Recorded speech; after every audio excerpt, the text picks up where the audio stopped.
Hi, my name is Andrew McDermott, and this is the Champions Mindset Podcast.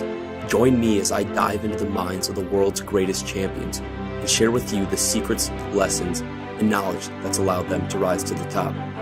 Welcome to our community of greatness, abundance, and fortitude. Thank you so much for being here. It's time to become the person you've always wanted to be. What's going on, everybody? This is episode number 3 of the Champions Mindset Podcast presented by First Finisher, and we are really rolling now with another incredible episode for you. Today on the show, I have Jess Bonincontri. Jess is a world-class fitness trainer, coach, and entrepreneur. And it also happens that Jess and I are both from the same city in Wisconsin, Little Fond du Lac, which is just 42,000 people. Jess started as a fitness instructor at age 16, and she immediately knew this is what she wanted to do in her life. But not just train people to transform their bodies, but personally affect each person in a positive way, teaching them things that could really help them in every aspect of their life. And just as I did as well, Jess moved to Florida after high school to follow her dreams. She went there to pursue her career in personal training and to learn at some of the best gyms in America from the country's best coaches and trainers. In Florida, Jess's client base was blowing up. Both her personal and professional life there could have not been going any better. Really, she was living her dream. However, this is when tragedy struck. You see, 2 years ago, Jess's dad suddenly died from a brain hemorrhage, and without any hesitation, she left everything she was building in Florida and moved back to Wisconsin to take care of her family that so desperately needed her. What happens next in Jess's story is amazing.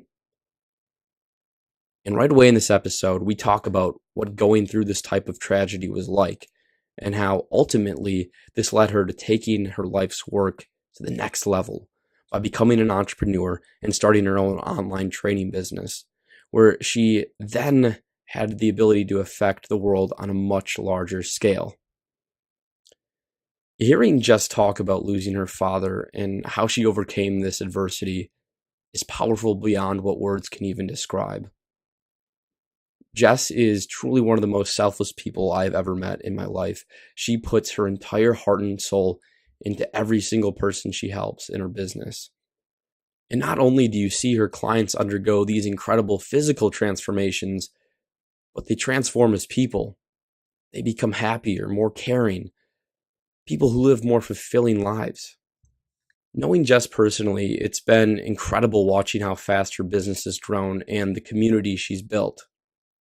It's something really special, and this mission that she's on was born out of tragedy, which is why the title of this episode is what it is.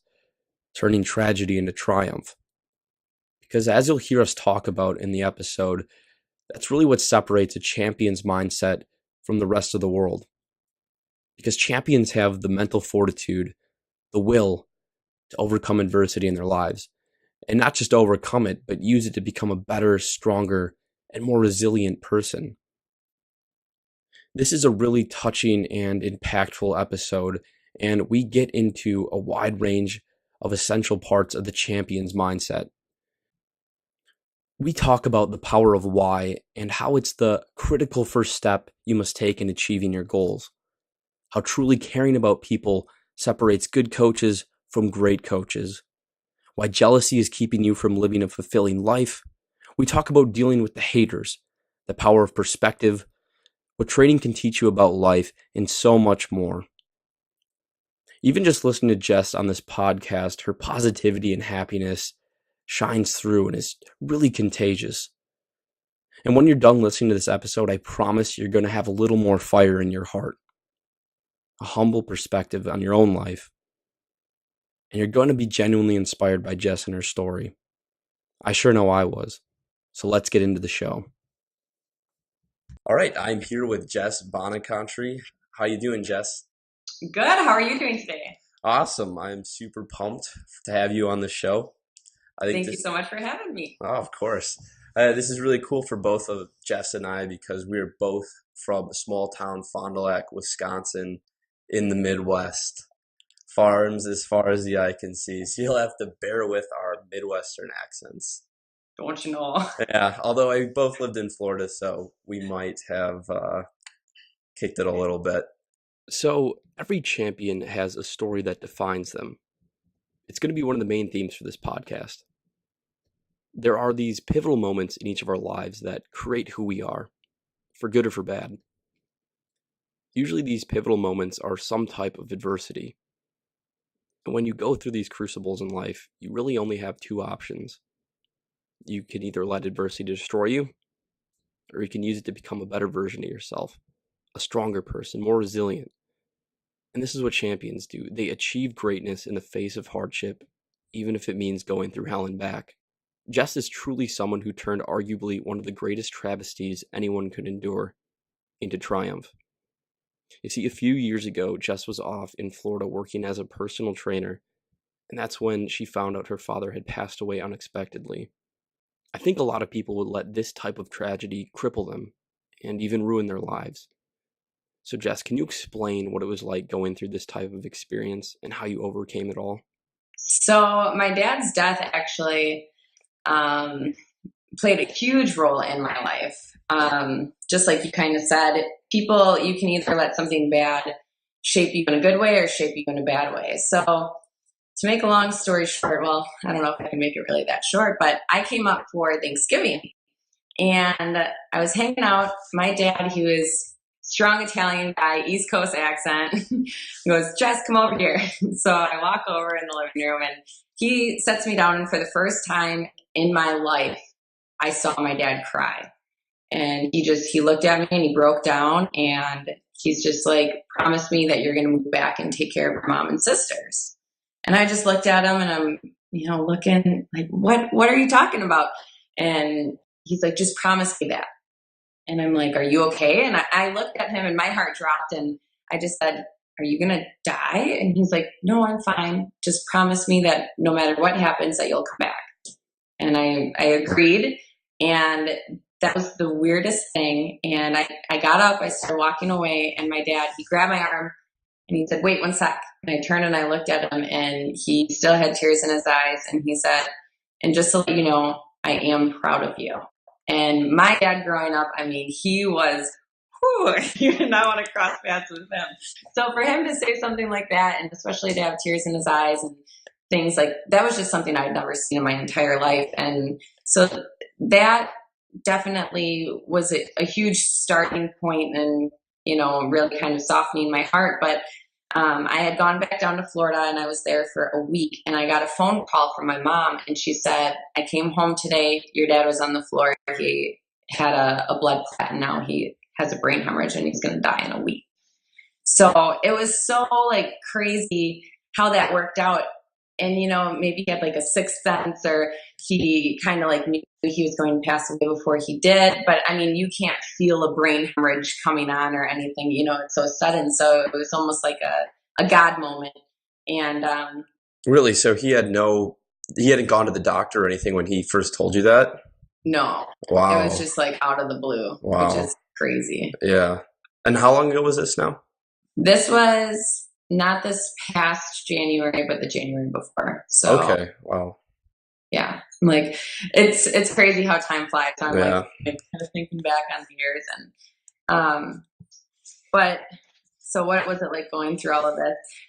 So when my dad passed away, and my mom had contacted me, I right away, I couldn't even believe it. I was in disbelief. I packed everything. I was driving a little Volkswagen Bug. So I packed everything in my car. I had an awesome position at Muscle Milk. I worked full time at Gold's Gym. I was pounding away at 70 hours a week between both jobs, and I really liked what I did. And at the time I had, a boyfriend, and I was like, this is the guy, I was very certain. And it was just, so huge that I put everything in my car, said goodbye, and I came back up to Wisconsin. And I told my athletes and clients that I would be back within 3 months once I got my mom on her feet and stuff. And obviously that didn't happen. So how I felt through all of it, I guess it was just really chaotic. And I honestly, work was the last thing that I thought about because I just put family first. And so when did you decide to start this new business, to not just be to work for anyone else anymore, to take on your own training company? So let's see.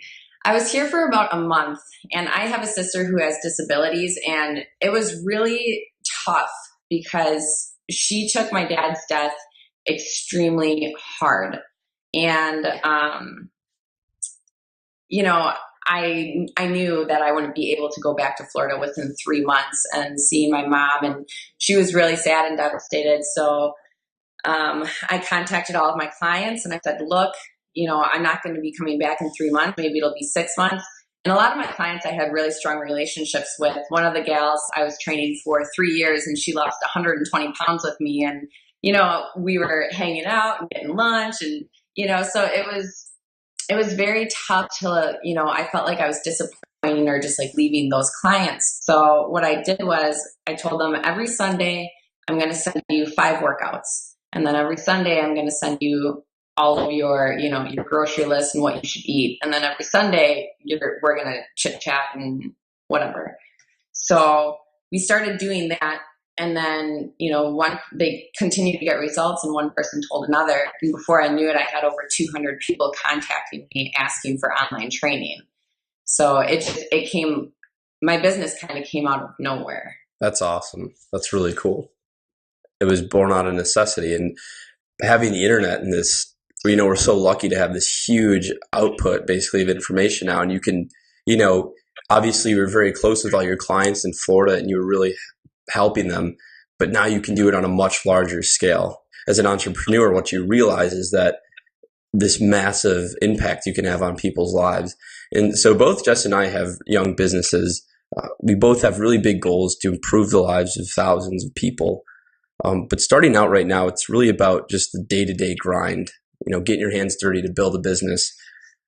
There's this balance that, Gary Vaynerchuk talks about a lot. I talked about Gary on a few of the previous shows already. He's truly one of the best entrepreneurs in the world, in history, I believe. So check him out again if you haven't already. One of Gary's big philosophies he credits to his success is his ability to spend his time in the clouds and in the dirt. And what he means by this is the clouds are the high-end philosophy of what you believe, your major vision of how you want to impact the world. And the dirt is the low-end subject matter, your expertise, the small skills, getting your hands dirty and just improving day by day. But the vast majority of people tend to play in the middle, and really they never make any big progress. So Jess, with your young business, how do you balance having this big vision, but also having the patience and the wherewithal to just get better day by day and grow your business? I guess one of the things that I tend to think about, well, actually, I feel like I almost don't have time to think. I just make decisions. I really don't think about the big picture.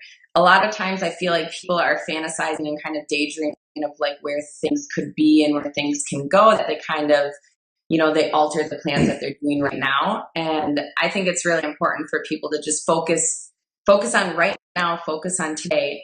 If you master today and you master each day and you're better today than you were yesterday, that it's only going to grow and it's only going to expand. So I just think, a lot of people, if they continue to focus on just a giant picture, overthink things, generally speaking, overthinking just leads to negative thoughts. So I just say, don't think and just do it and just go with it and trust your heart. And as far as like balancing, I honestly don't really think balance exists. Either you're 100% in and you're committed, or you're not. Yeah. So, there's none of this 50% this and then 20% relaxing and 10% like getting massages. It's just do it 100% every day. Just like give it your all, and, it is going to grow into, the idea that you have. But and what you said is really important too, about you don't even sometimes think, you don't have time to think. And when you find something in life that you're really passionate about, that you really believe is your purpose, you're right. You don't have time to just, think about, is this better? Is this better? Just doing something is better than nothing. And I think so many times people, they have these huge dreams and this vision, and they're thinking about, how nice it would be at the, the end of the tunnel and how great it will be there. They, what Gary calls the dirt. They never get in the trenches and actually and do the little things to actually get there. And that's the hardest part. Is it's romantic to think about having this big business, this whatever your goal is, but unless you actually start out and do the small things, you're never even going to get there. I totally agree. So you are an incredible personal trainer. The results you get are really world class. I'll have this in the show notes, but you guys are going to have to check out the results that Jess gets from her clients because you will be amazed. But for people who want to lose weight, get in better shape, put on muscle, the hardest part for most of these people is just starting out, because when you're out of shape, it seems like it's such an almost impossible task. So how do you get your clients just started? How do you give them the motivation just to, get in the gym, to get going? I would say a lot of the times, the first thing that you need to do with people is, I notice a lot of trainers, something that they do is the person comes in the gym and they totally kick their butt and the person's dripping in sweat, and then they leave and then they come back for their next 30-minute session. And those people, I would say, generally burn out within, 3 months or so. My goal is to not only change people's bodies, but to change their minds. And in order to change your body, your mind has to change first. So, I'm not claiming to be like a miracle worker or, a counselor by any means, or a life coach. I think being a life coach is something I kind of already do, but I don't have a certification. I don't think you need a certification for that. Yeah. I think what you're doing is definitely it coincide with each other. Absolutely. But anyways. Yeah. But, you have to get that person to recognize, why they want it. Why do they want to get in shape? And, you have to really plant those intrinsic motivators. A lot of people work, I guess, extrinsically, if that's really even a word, but, they'll say, okay, I have a wedding, I want to get in shape. So then they get ready for that event. Or they'll say, hey, I want to do this, so I want to look good, on my yacht this summer. Or, when really you have to have that internal motivation where, you're like, hey, you know what? I need to eat a little bit healthier, because all of the stuff that they put in the food and in, the States, it's processed, and that can lead to illness or disease or cancer, so I'm going to eat for fuel instead of, for pleasure. Or, hey, if I work out 3 days a week for 30 minutes, that's going to help, the blood flow around my body. Therefore, I'm less likely to get, diabetes, or, a lot of people, when they think of working out and getting in shape, they think of, my body has to look a certain way. And in all reality, I tell people, stop thinking about that way. Like I look at like my dad, hey, if he would have moved, he wouldn't have gotten a blood clot. If he didn't get a blood clot, he wouldn't have got a brain hemorrhage. And maybe my dad would still be here today. And, it's, so many people are just, looks and looks and looks. And I just feel like if you train for health and you train your mind and say, okay, like making these little steps, your body's going to take care of itself and you're going to look awesome without even trying to. So like I said before, a lot of trainers, when you walk into the gym and they kick your butt for 30 minutes and you leave, really those trainers should be sitting down and helping you write down your goals and helping you, find that intrinsic, motivation. And that's really with anything in life, with what people, want to do in their career personally, is just, finding out really why you want to do it. And like you said, from a training standpoint, like everybody obviously wants to look good. Anyone who says they don't is lying. Like we all want to look good, but really when you start to get in shape and you start to feel the energy you have, the mental energy, everything in your life is better when you feel happier because you're healthier. And that's really the most important aspect, like you said, of why people do it. So what's it like for you seeing these transformations of your clients? Well, with every transformation is a lot of work. So when people see, the pictures of, the girl before and the girl after, that client, in my eyes, it's not just a body change. A lot of clients, I would say almost all of them say like their confidence levels, kind of like what you just said, it goes up, their energy levels go up. That's hours in the gym. That's hours of, avoiding temptation of going out and cake and cupcakes and donuts and, so seeing that, it shows, it makes me really proud of that individual. And then also on my end, when you see two pictures back and forth, I'm usually in contact with my clients every single day. So that goes to show, that's not just a body transformation. That is a lot of coaching that goes into that transformation as well. It's amazing to see people when they achieve their goals. And my only, my biggest thing for them is when they work with me, my goal is to teach people something. When people come in, I always look at them and say, hey, look, I really like you, but my goal is to eventually, make you understand what I'm doing to the point where eventually you don't need me, where you can achieve these, goals and results and change your diet alone by yourself. And, so seeing the transformations, it's really awesome. It really is great. So, yeah. You're obviously an incredible coach. For other coaches out there, and not just trainers, just anybody who is a teacher, a manager, director, CEO, something like that, what do you think makes you such an effective coach? What makes me such an effective coach is I genuinely, really, truly care. And I know everybody can say, oh, I really care too, but there's a difference, and I might sound like such a dork by saying this, but it's, if one of my clients calls me and they're having a bad day, I don't want to say I have a bad day, but I'm like invested, my heart like just drops for them. Or, if someone needs help, they're sleeping on my couch and I really focus on, putting my whole heart into it. And, I don't want to say I let everything go in my life, but for a coach, I dropped school. I was going to school I wanted to be a physical therapist. I dropped that. I was an athletic director. I dropped that. I quit my job in Florida. I dropped that. And very rarely do I see people just completely drop everything for one thing and put all of their marbles in one bucket, and that's something that kind of, I encourage people to do, that is trust yourself, let go, and just, if you're confident in your ability, like, it will grow. It's not if it will grow, it will. So I completely, that really answers the question. No, that's an incredible answer. That's perfect. I think it's an essential to the champion's mindset. To being a champion is putting everything you have into the one thing that you're best at and that you care for most. For you, when you were maybe, younger, did you ever think this is what you were going to do in life, that this was going to be your kind of purpose?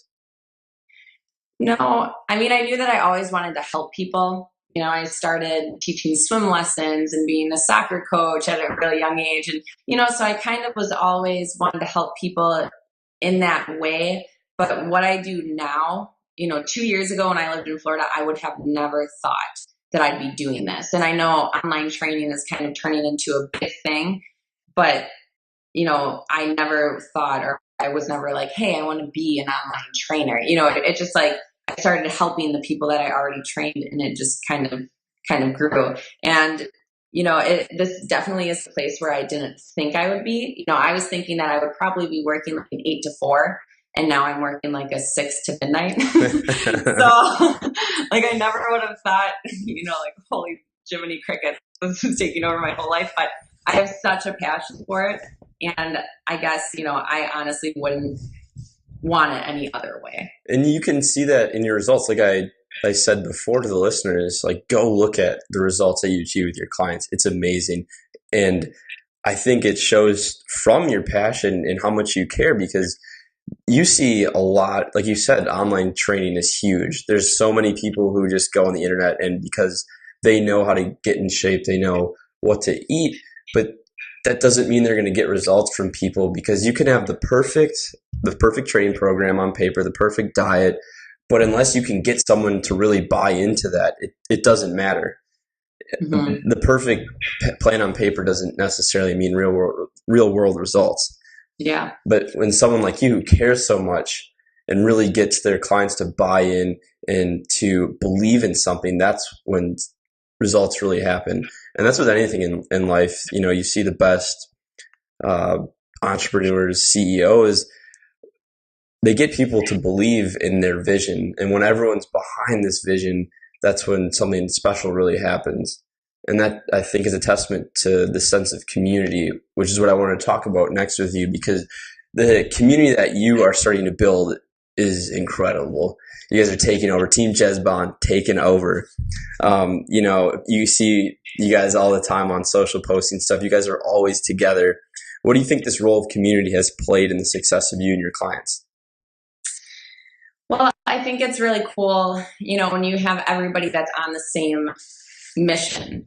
And, I always say it, the people that you put yourself around are, birds of a feather flock together. So, if you can surround yourself with people that are on, the same mission as you, you will succeed. So unfortunately, some of my clients don't all live in Wisconsin. I have quite a few that live I have a girl who lives in Nashville, a few people that are in Florida. I had a gal that I trained in Cuba, a person out in Palestine, a couple of girls in Canada and California. So unfortunately, we can't always get together. If I'm ever able to fly to a place, I've flown across the country and I've hung out with some of my clients and gone and worked out with them. And it's really cool to meet people in person because they always look so angry in their progress picture. No, I'm just kidding. But being able to, make people feel like they are a part of something, and not just feel like they're a part of something, but they actually are a part of something. They're a part of a group that's all going the same direction as them, which is it's up.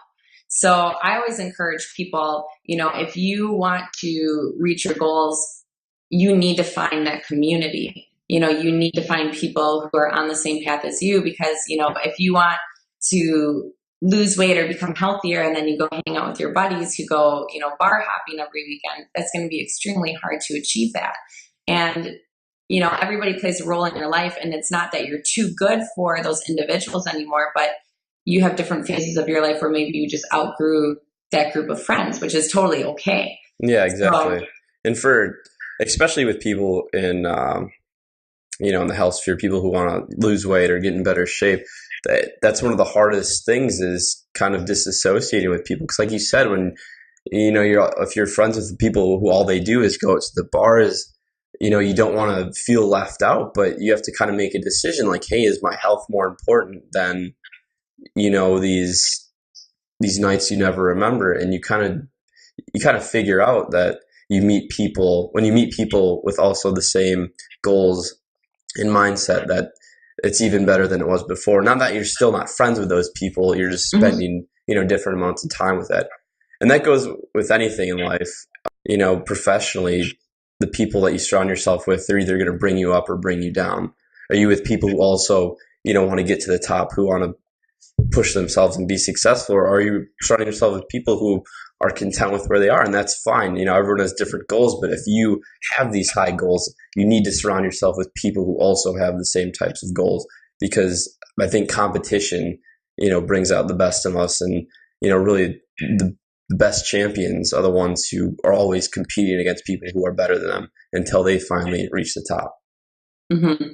Yeah, I always keep in mind too that people will either help you or they're going to hurt you, and you have to look at each individual. Like you said, is that person motivating me to be the best that I can be, or is that person hurting me or pulling me in the opposite direction? And the people who are hurting you, you definitely have to remove them out of your life in order to reach your goals. And I always tell people, because everyone, they kind of take advice from their best friends or people that aren't necessarily helping them. And I always tell people, you only want to take advice from people that you are willing to switch places with. So, if you're going to your girlfriend or whatever, and you're asking her for advice on, your fitness goals or, anything in life, is that person the individual that you want to swap lives with? And, always keep that in mind. And I think that helps people stay on a good track too. I completely agree. And kind of on the same note, it's closely related because you want to surround yourself with people who push you to be better. But at the same time, you don't want to fall into this trap where you're always comparing yourself to other people, because that's, I think, really detrimental to people's mindsets and people's emotions, especially with people who are trying to lose weight, trying to get in better shape, because you see obviously a lot of fitness models who are either, those pictures are taken when they're literally at their peak performance, their perfect light, everything like that. So Mhm. does that ever come up in your work where people kind of are discouraged by what they see in the media or, on magazines or anything like that? Every day. And it is such a problem. And I tell people, you cannot compare your beginning to someone's middle, or, you can't compare where you're starting out to that chick who's, turned and posing. And I'm a posing coach. If I stand straight forward, I lift my shirt up, maybe I don't have that good of abs. If I turn slightly, chest out, shoulders back, then I have a freaking six pack. So, people can change the way that they look depending on the way that they're standing, the posing. And in all honesty, beauty is in the eye of the beholder. So if you have people always comparing themselves to other people, they're just going to be sad, because what's beautiful to me might not be beautiful to you. You might Yeah. love blonde chicks where some other guy might love girls who have dark hair.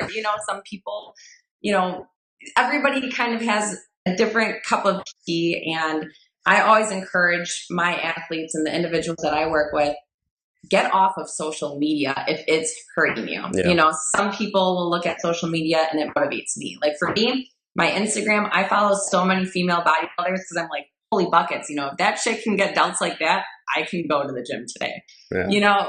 So you either allow it to motivate you and push you in a positive direction, or if it's hurting you, maybe you need to step back, unfollow those people, or if you go on social media, post your picture, write what you want to write, and don't go through the news feed.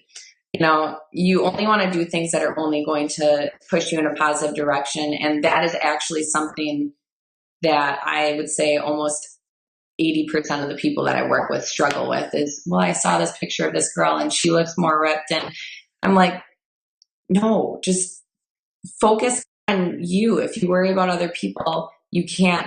If you're always worrying about other people, you will never be able to, be the best that you can possibly be. And even when you do say you get in top shape, that mindset can still stick with people. They're just obsessed with, obviously that's a big problem. It's a diagnosed health problem, is like these body image issues. And so what you said is a really important thing, is that your beginning is not somebody's middle or their end. Everybody has a beginning, but all we see is their end. Unless you win the lottery, there's no such thing as an overnight success. But that's kind of what you see a lot in social media, in the news, is the overnight success. So it's important to realize that all those people have been, it took them years to get where they are. And so getting started is really the first step. Mm-hmm. Absolutely. I always say, you never get what you wish for, you get what you work for. Yeah, So I love that. Sitting there and having a pity party and feeling bad because that chick has better abs than you, get up and do something to make your abs better. You know what I mean? Like, never be jealous, just always work on yourself. Yeah, you got to find what motivates you. And that's different for all of us. For me, it's, I've never been overweight or obese, but for a long time, I was just kind of in this middle point where it's like, I don't like the way I look. I don't like the way that I feel. And it's like, for me, it was just, looking in the mirror and I wasn't happy with it. And that was the ultimate motivation for me. It was just looking in the mirror every day and it's like, I want to become the person I want to be, and I'm going to do anything to get there. Mm-hmm. Absolutely. And so one thing also that's really stood out to me in your work is your attitude. You're one of the most positive people that I've ever met in my entire life. Your positivity, your happiness is just contagious. Have you always been that way, or how have you what do you think has led for you to have that type of attitude? I would say, have I always been this positive? No. I mean, I can look back at even, my past in high school, and, I can honestly admit there have been things that I've said or done that I totally I wasn't positive when I said those things, or a nice person when I did those things, or, you know, but the thing is, you learn from your mistakes.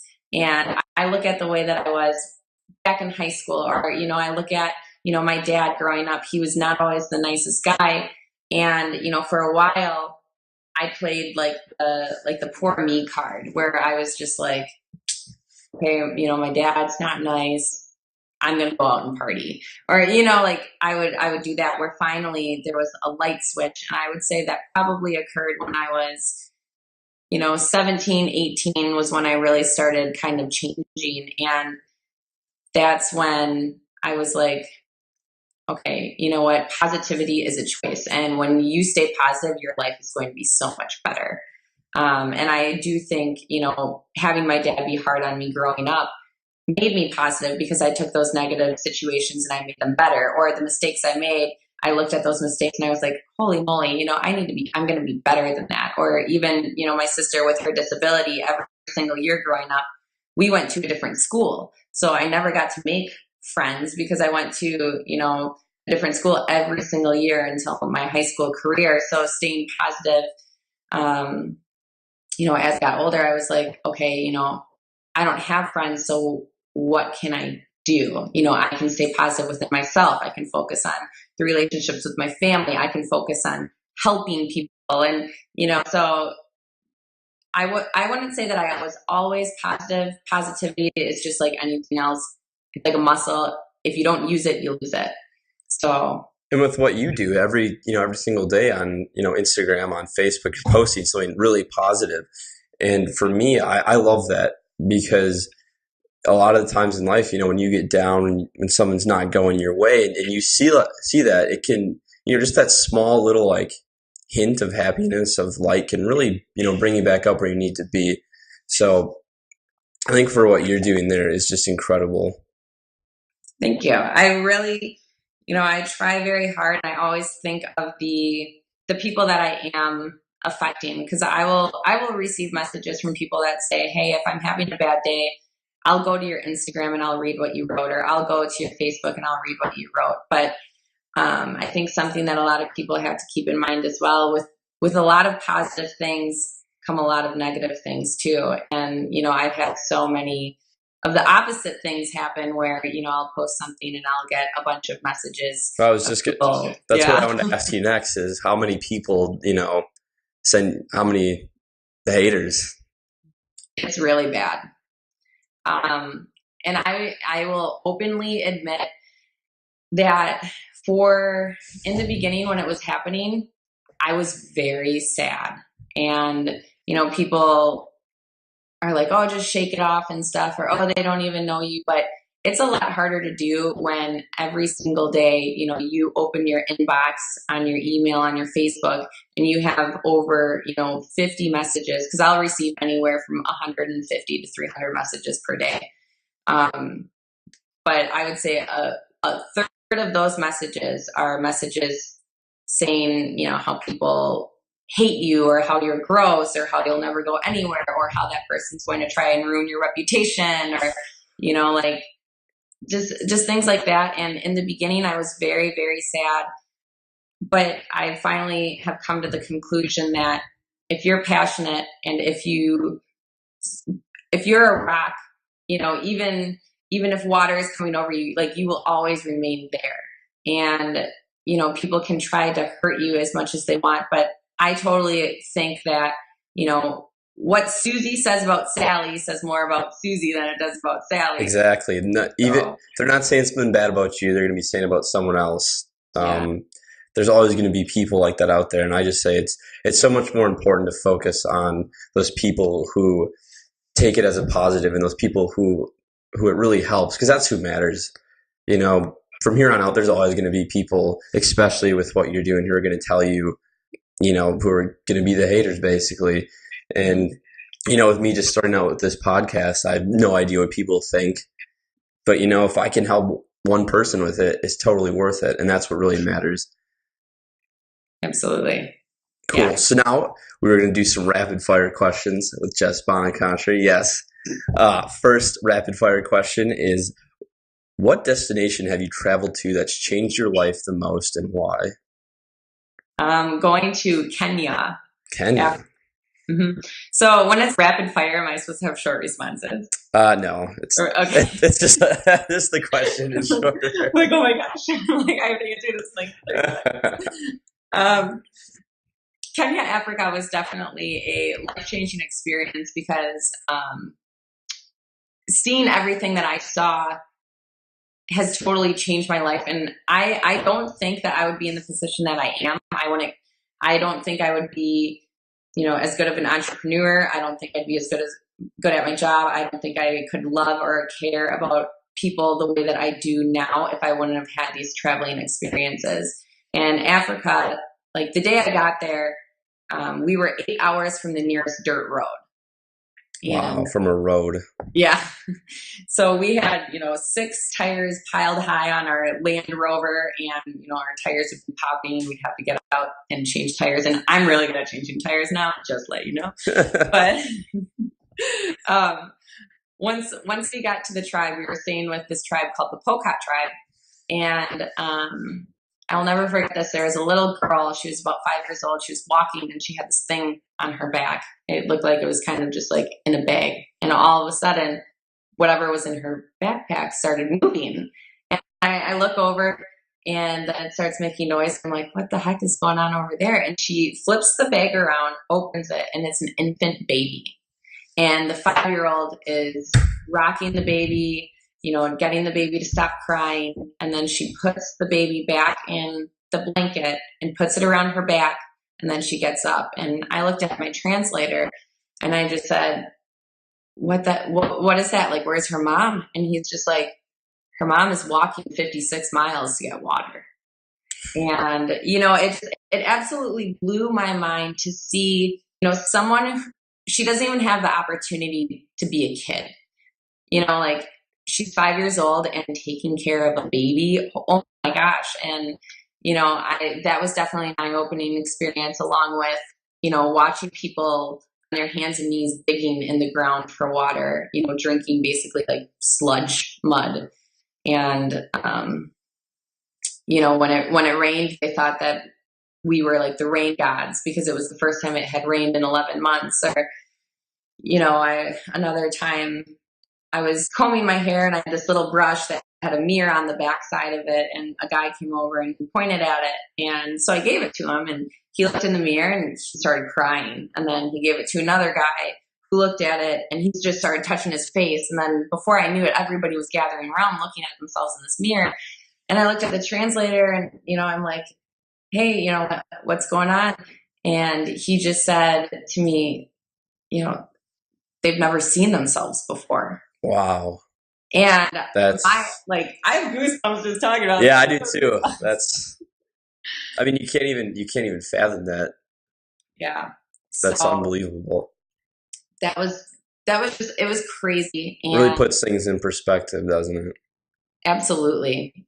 It is nice to take care of yourself and, be a certain way and look a certain way. But, that's something that kind of makes me a little different than everybody else is, I don't have time for BS.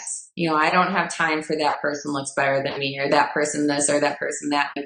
That's just, when you go and you see things like that, it's just like, it changes your whole mindset. In my eyes, no one is better than anybody. Like, we all, and maybe this is like too deep, but we all live and we all die. So you better make one hell of, an impact with the time that you have, because tomorrow is not promised. I completely agree with that. That couldn't be more true.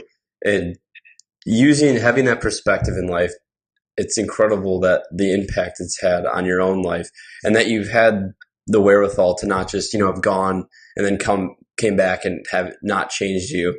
A lot of people, I think, kind of let life pass them by. And I think perspective is really important for all of us. Cause like for me, what you just said, like, it was incredibly touching, really, but I will never even come close to knowing the feeling that you felt when you went there and actually saw that, and how it actually impacted you.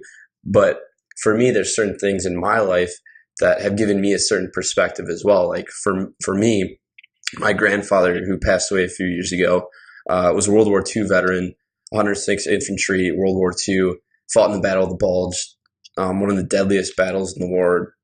I can't imagine what he saw. He saw his friends die. He basically went through a living hell.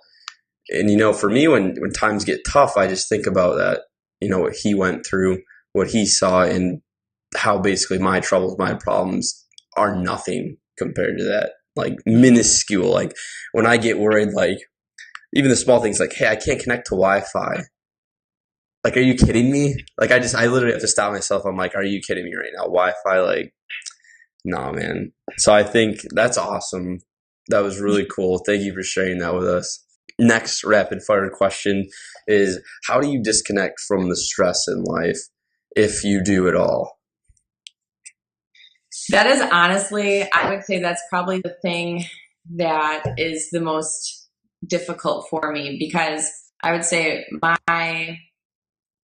the thing that makes my business the best is that I go in it open-heartedly and I put my heart and soul into it.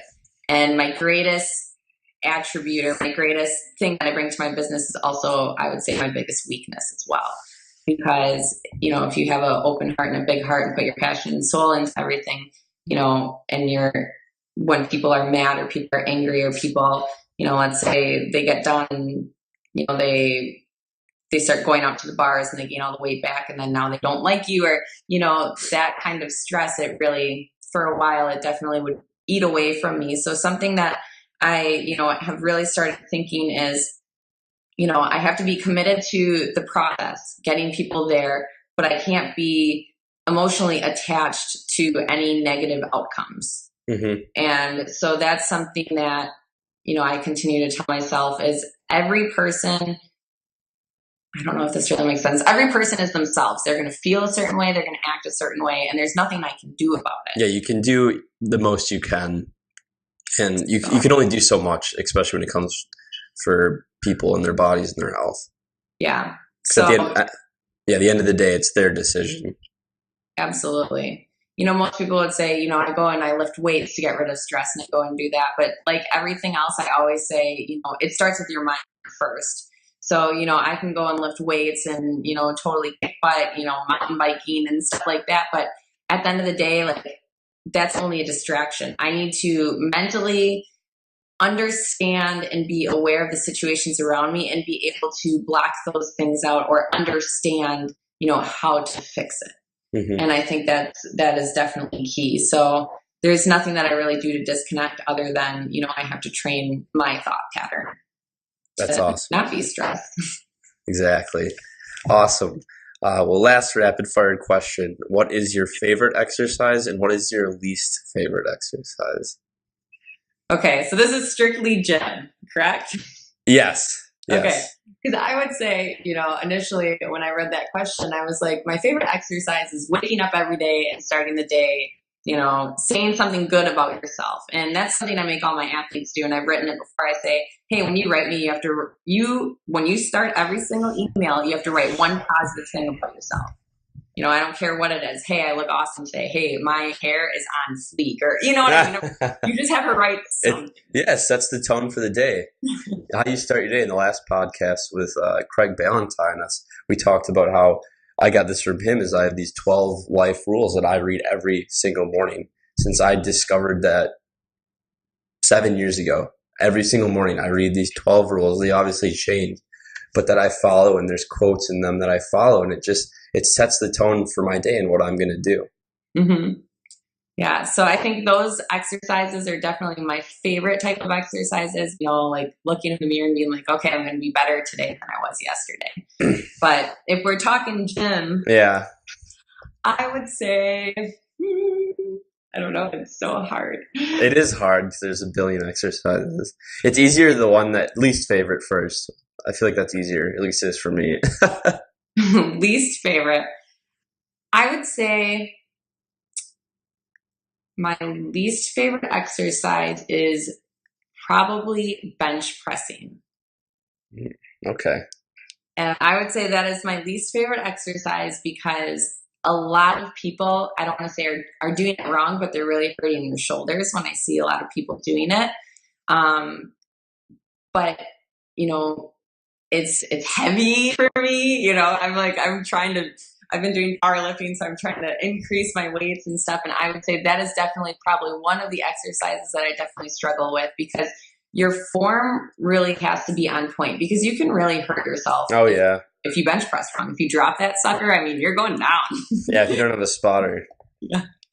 Any big barbell exercise like that is definitely, I think, the hardest. Squat, deadlift, bench, like. But at the same time, it's usually your least favorite, but it's also the most rewarding, because when you PR, you said something new. That's more than anything. You're like, I'm a badass. Let's go. Absolutely. Yeah. When I started benching, I would just do the bar, which is like 45 pounds. And 2 nights ago, I benched 135. Nice. So I was super pumped about that. I'm like, yes. Oh, yeah.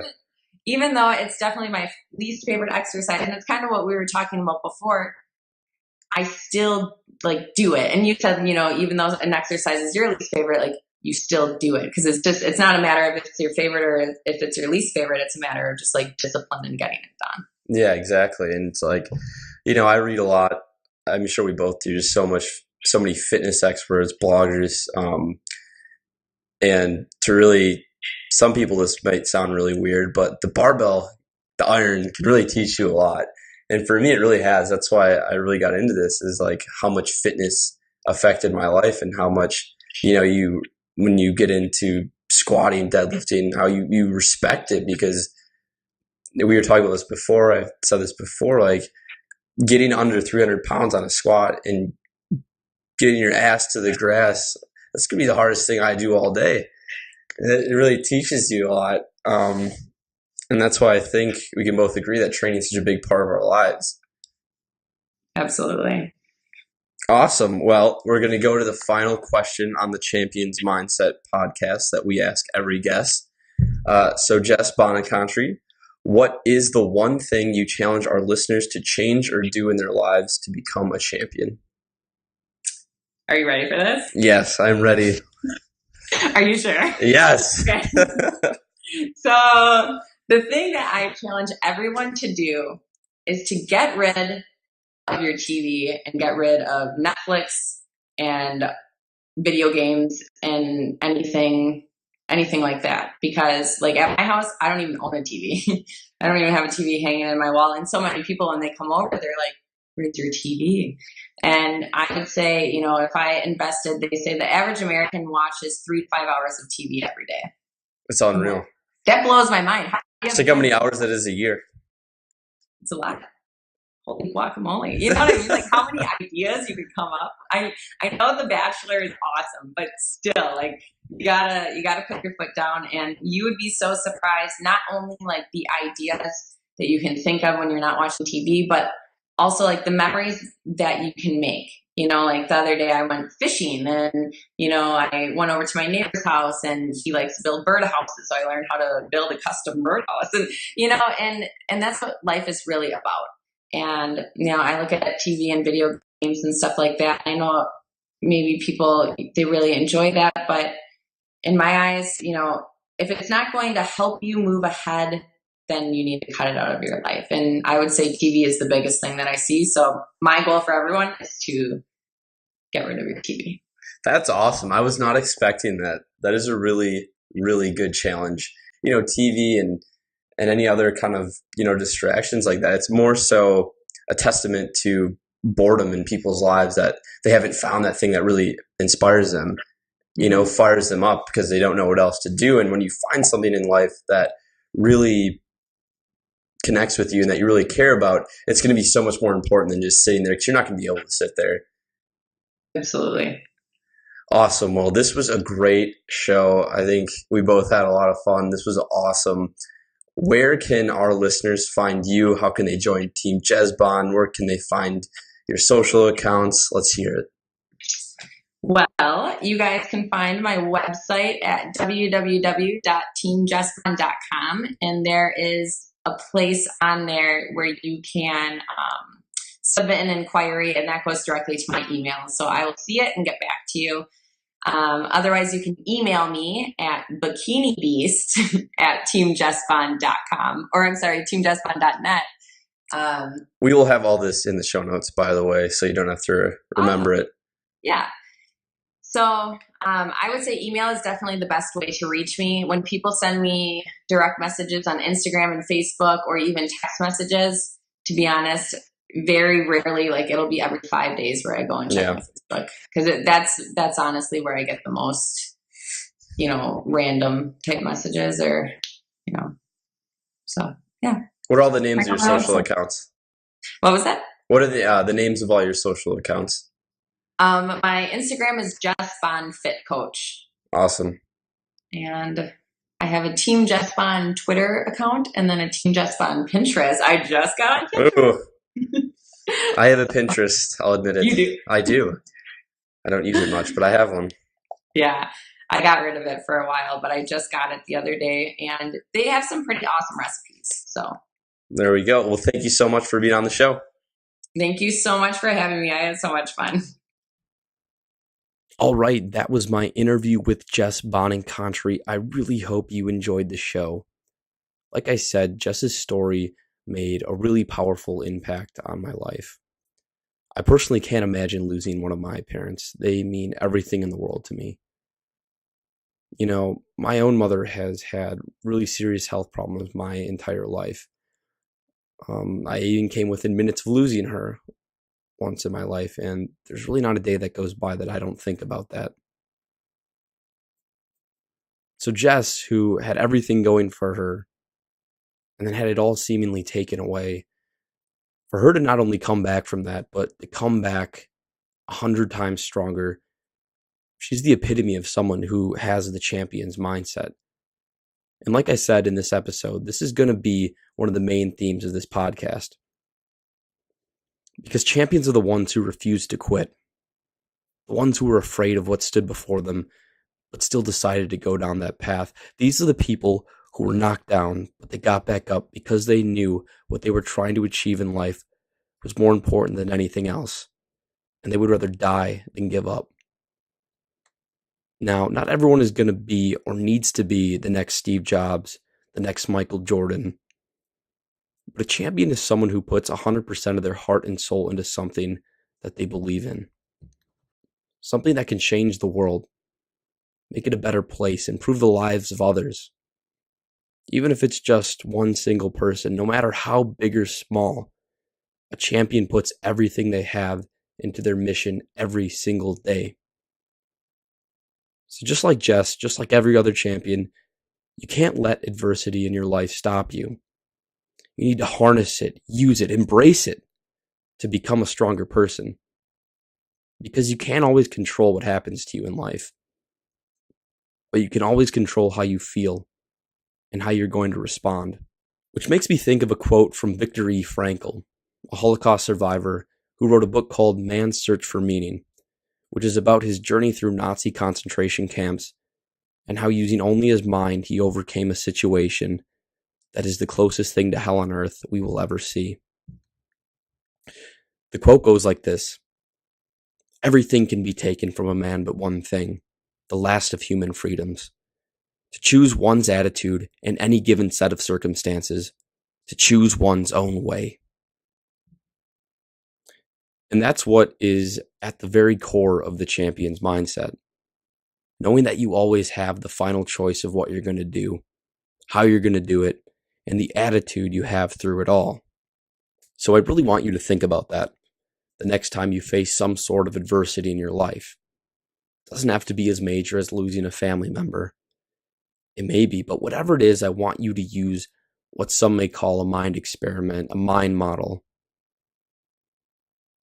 At that moment of adversity, think to yourself and imagine you're in a forest. You're walking down a path, but you don't know how you got there. You're lost, afraid, and don't know the way back home. And suddenly the path splits in two, leaving you at a fork in the road. Now, you couldn't control how you got to this fork in the road, but you can control which path you go down. And just knowing that these two paths even exist is half the battle in overcoming adversity. Because in times of hardship, most people have no idea that second path is even there. They let their misfortunes blind them to any other option besides the one that destroys them, beats them down, and dictates their life. No matter what happens to you, that fork in the road will always be there. You need to remember you can always choose how you feel about any situation in your life, and you can always control what you're going to do next. So every time you find yourself at this fork in the road, know it's an opportunity in some way to become a stronger, more resilient person, an opportunity to turn tragedy into triumph. That's it for today's show. You can find all the show notes and resources discussed today, including where to find all of Jess's work, at www.firstfinisher.com. Follow First Finisher on Facebook, Twitter, and Instagram to receive all the latest updates from the show and to join the community of other Champions Mindset listeners. If you enjoyed the show today, please head over to our podcast page on iTunes and leave a 5-star review. These reviews really help our show getting noticed and help us to spread our message. Thank you so much for listening. I wish you the best in your pursuit of becoming a champion.